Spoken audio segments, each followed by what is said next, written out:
তথ্যচিত্র দেখে আসবো।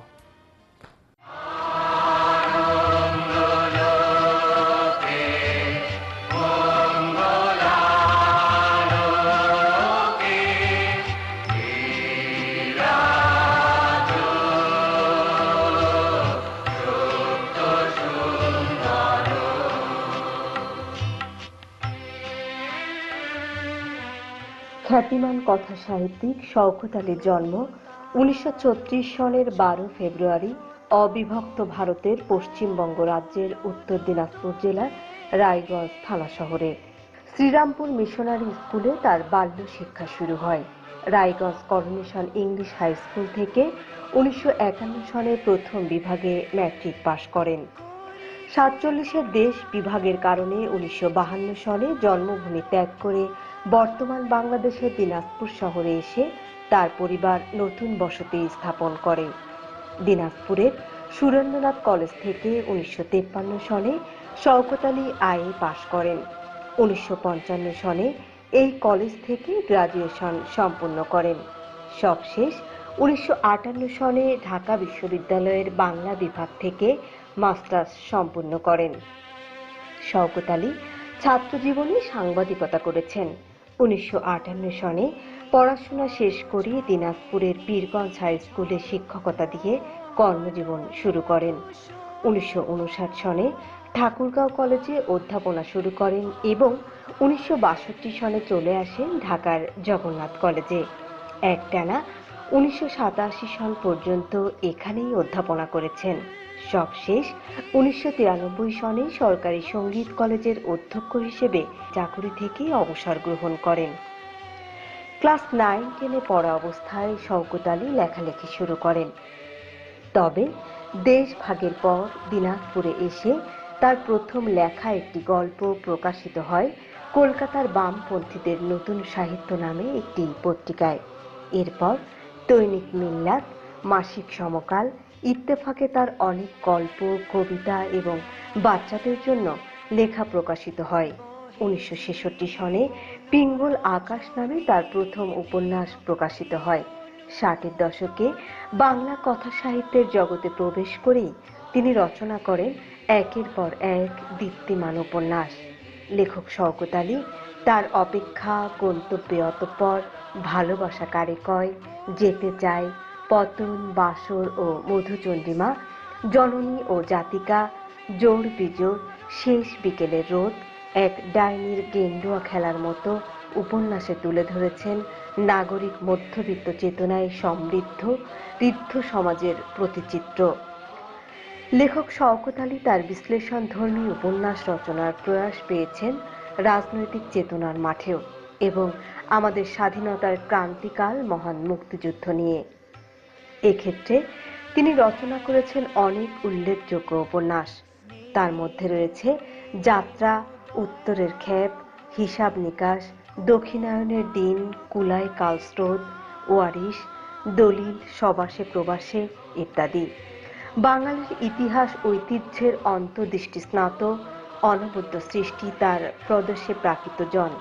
এ উপন্যাসে তিনি দায়বদ্ধ লেখকের ভূমিকায় অবতীর্ণ হয়ে ইতিহাসের চিত্রায়ন করেছেন।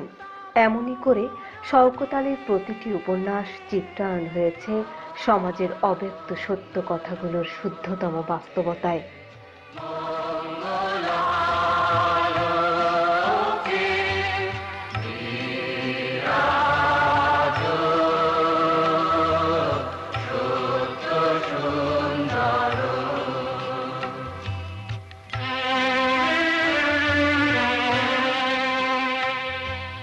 জগতে তব কি মহোৎসব বন্দন করে বিশ্ব। শওকত আলী তার লেখার স্বীকৃতি হিসেবে 1968 সনে পেয়েছেন বাংলা একাডেমি সাহিত্য পুরস্কার, 1990 সনে পেয়েছেন 21শে পদক। এছাড়াও জীবনের বিভিন্ন সময়ে আরও অসংখ্য পুরস্কার, স্বীকৃতি এবং সম্মাননায় ভূষিত হয়েছেন তিনি। ব্যক্তিগত জীবনে স্ত্রী শওকতারা বেগম 1996 সনে ইন্তেকাল করেছেন। বর্তমানে 3 পুত্র, পুত্রবধূ, নাতি নাতনিকে নিয়েই শওকত আলীর পারিবারিক জীবন। বাংলা সাহিত্য সমৃদ্ধিতে এই মানুষটির অবদান অসামান্য। যতদিন বাংলাদেশ থাকবে, বাংলা সাহিত্য থাকবে, ততদিন তার কর্মের মাঝে এক জ্বলজ্বলে তারকা হয়ে থাকবেন একজন শওকত আলী।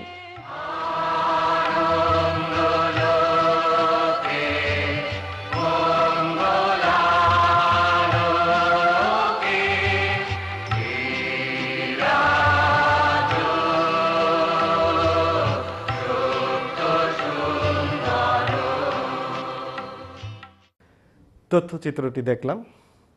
আমরা আলাপনটি শুরু করব পরিবার থেকে, অর্থাৎ যে পরিবারে আপনার জন্ম সেই পরিবার সম্পর্কে আমাদের বলবেন। আমার মা সালেমা খাতুন, তিনি লেখাপড়া, স্কুলের লেখাপড়া শেখেন নাই, বাড়িতে বসেই তখনকার দিনে সেরা উপন্যাসিক লেখক কবি যারা ছিলেন তাদের সঙ্গে কোনো না কোনোভাবে পরিচিত হওয়ার সুযোগ পেয়েছিলেন। পরিচিত মানে ব্যক্তিগত পরিচয় নয়, বইপত্র মাধ্যমে পরিচয়। এবং আমাদের বাড়িতে আমার বাবা পড়াশোনা দিয়ে খুব যোগ ছিল। আমার বাবা হোমিওপ্যাথি ডাক্তার ছিলেন। কলকাতা থেকে মেডিকেল স্কুল থেকে কলকাতা হোমিওপ্যাথি মেডিকেল কলেজ থেকে পাশ করেছিলেন। তারপরে আমাদের যেখানে বাড়ি ছিল সেই জায়গাটার নাম রায়গঞ্জ, সেটা এখন পশ্চিম বাংলার, সেটাই আমাদের 14 পুরুষের ভিটা ওখানেই ছিল। তারপর নানান সংঘাতে পরিবারের ফলে আমাদেরকে চলে আসতে হয় পাকিস্তানে। যদিও পাকিস্তানের আন্দোলনের সময় আমার বাবা পাকিস্তান আন্দোলনের বিরোধিতা করেছিলেন, আর আমার বাবা মুসলিম লীগের সমর্থকও ছিলেন না। তিনি কংগ্রেসের সমর্থক ছিলেন। শেষের দিকে আবার যখন পার্টিশনের প্রস্তাব এসে গেল তখন তিনি আবার কংগ্রেসকে সমর্থন করছিলেন না। এই অবস্থা ছিলেন আর কি। তো এইভাবে আমাদের বাড়ির ভেতরে একটা রাজনীতি, একটা আবহ ছিল। শৈশবে আমাদের নানান রঙের দিন কাটে। আপনার শৈশবের এই নানান রঙের দিনগুলি কিভাবে কাটছিল? না, আমি দুরন্ত ছিলাম না, কিন্তু দুরন্ত হওয়ার একটা মানে কি বলে অভিলাষ।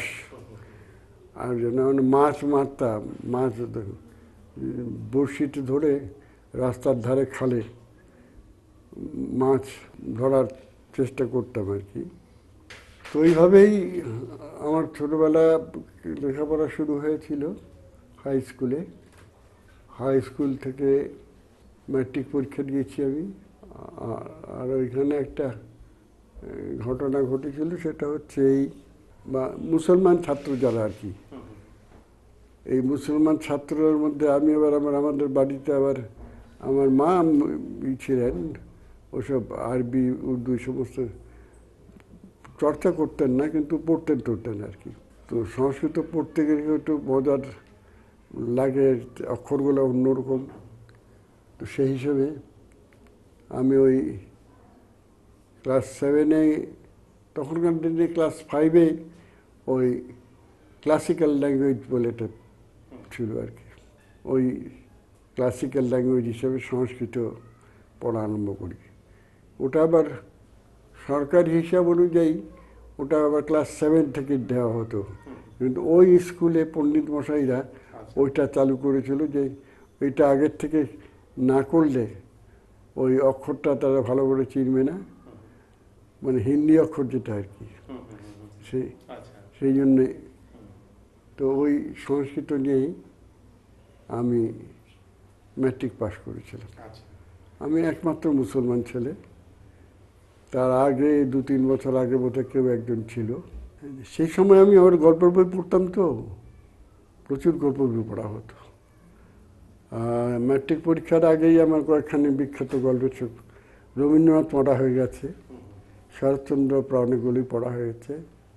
এরকম এক নম্বর আরও লেখকদের মধ্যে যেমন নারায়ণ গঙ্গোপাধ্যায়ের নতুন গল্প লেখক, তার লেখা পড়েছিলাম, অচিন্ত্য সেনের লেখা গল্প উপন্যাস পড়েছিলাম, এগুলো পড়ানো হতো আর কি। আপনি ঢাকা বিশ্ববিদ্যালয়ের বাংলা বিভাগ থেকে পড়াশোনা শেষ করে কর্মজীবনে প্রবেশ করলেন। শিক্ষকতা জীবন দিয়ে শুরু, কর্মজীবনটি কিভাবে শুরু হলো সেই কথা বলবেন। অধ্যাপনা সব শুরু হলো, আমি কলেজে পড়লাম। আমাদের বাড়ির অবস্থা তখন খুব খারাপ, টাকা পয়সার খুব অসুবিধা। তো ওই জন্য পরীক্ষা শেষ হয়ে যাওয়ার পরে, মাস্টার্স পরীক্ষা শেষ হওয়ার জন্য বাড়িতে এলাম। বাড়িতে টাকা পয়সার খুব অসুবিধা। আমার মা স্কুলে চাকরি করতেন, সেই চাকরিতে কি যেন অসুবিধা হলো। তখন আবার ওই যে সাম্প্রদায়িকতার ব্যাপারটা খুব বড়, তো খুব জোরালো আর কি। অতএব একটি মুসলমান মহিলা হাই স্কুলে চাকরি করবে আর 2-3 জন চাকরির জন্য অপেক্ষা করে থাকবে। আমার মা ওই স্কুল শিক্ষকতাটা কন্টিনিউ করছিলেন, আর আমাকে বললেন যে তুই কী করবি ঠিক কর। তাই আমি বললাম আমি কী করবো, যার যেটা পার্টি সেটাই করব। তখন ওখানে তো কোনো কলেজ নাই, কলেজ আজকে একটু দেশ দূরে, আর একটা হাই স্কুল। তো হাই স্কুলে আমি কিছুকাল আগে চাকরি করেছিলাম, ওই 6-7 মাস এরকম চাকরি করেছিলাম। তো সেখানে গেলাম, তো বললে ওখানকার যে হেডমাস্টার তিনি বললেন, তিনি হিন্দু ভদ্রলোক, তিনি বললেন তুমি এখানে মাস্টারি শুরু করে দাও, কলেজে যতদিন চাকরি না পাও তখন এখানে মাস্টারি শুরু করে দাও। তো আমি ওই মাস্টারি শুরু করে দিলাম স্কুলের, হাই স্কুলে।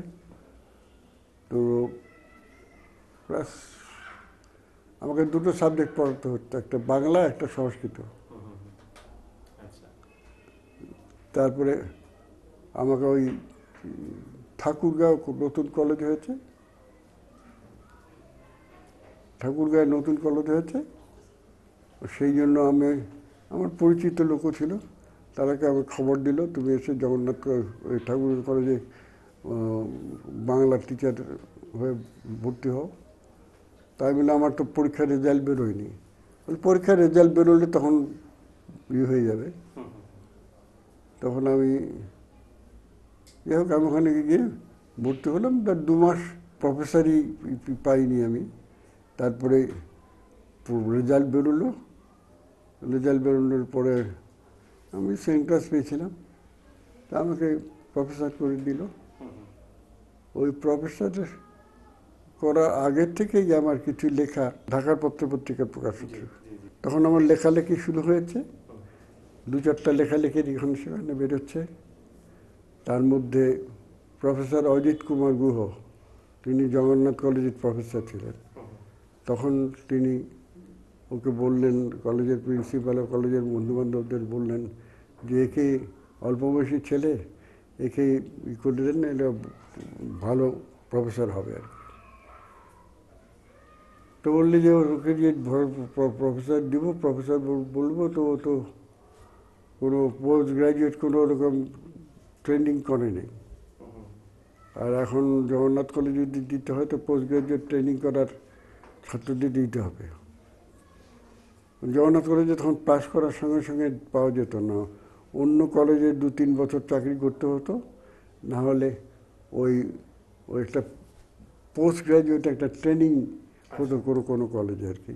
সেসব কলেজে ট্রেনিং হওয়ার পরে তখন জগন্নাথ কলেজে চাকরি হতো। তো আমাকে ওই অজিত গুহ বললেন যে না, ওকে দরকার নাই, ওকে আমি ভর্তি করাবো, করে ব্যবস্থা করছি।